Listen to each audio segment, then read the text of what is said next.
بسم اللہ الرحمن الرحیم۔ السلام علیکم ورحمۃ اللہ وبرکاتہ۔ قرآنی معلومات چینل میں آپ کو خوش آمدید کہتا ہوں۔ آج میں آپ کو عرش کا سایہ کن کن شخصوں کو ملے گا حدیث مبارک بتاؤں گا۔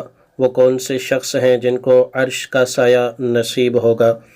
حضرت سیدنا ابو ہریرہ اور حضرت سیدنا ابو سعید رضی اللہ تعالی عنہما روایت کرتے ہیں کہ حضور نبی پاک صاحب لولاک صلی اللہ تعالی علیہ وآلہ وسلم کا فرمان عالی شان ہے، اللہ تعالیٰ 7 اشخاص کو، 7 شخصوں کو اپنے عرش کے سائے میں جگہ عطا فرمائے گا جس دن اللہ تعالیٰ کے عرش کے سائے کے علاوہ کوئی سایہ نہ ہوگا۔ پہلا عادل حکمران، دوسرا وہ نوجوان جس کی جوانی عبادت الہی میں گزری، تیسرا وہ شخص جس کا دل مسجد سے نکلتے وقت مسجد میں لگا رہے حتیٰ کہ واپس لوٹ آئے، چوتھا وہ شخص جو اللہ تعالی کے لیے محبت کرتے ہوئے جمع ہوئے اور محبت کرتے ہوئے جدا ہو گئے، پانچواں وہ شخص جو خلوت میں یعنی اکیلائی میں اللہ عز و جل کا ذکر کرتا ہو اور اس کی آنکھوں سے آنسو بہہ نکلے،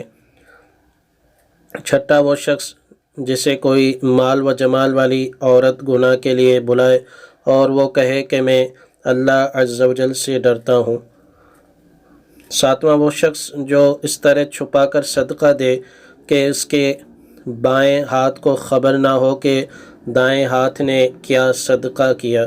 یہ حدیث مبارک صحیح مسلم میں موجود ہے۔ البدور الصافرہ، حضرت امام جلال الدین سیوطی شافعی رحمۃ اللہ تعالی علیہ فرماتے ہیں 3 شخص قیامت کے روز عرش کے سائے میں ہوں گے۔ پہلا بیماروں کا حال پوچھنے والا، دوسرا مرنے والوں کے جنازے کے پیچھے چلنے والا، تیسرا جس عورت کا بچہ فوت ہو جائے اس سے اظہار افسوس کرنے والا۔ اللہ پاک ہمیں بھی قیامت کے دن عرش کے سائے میں جگہ عطا فرمائے، آمین۔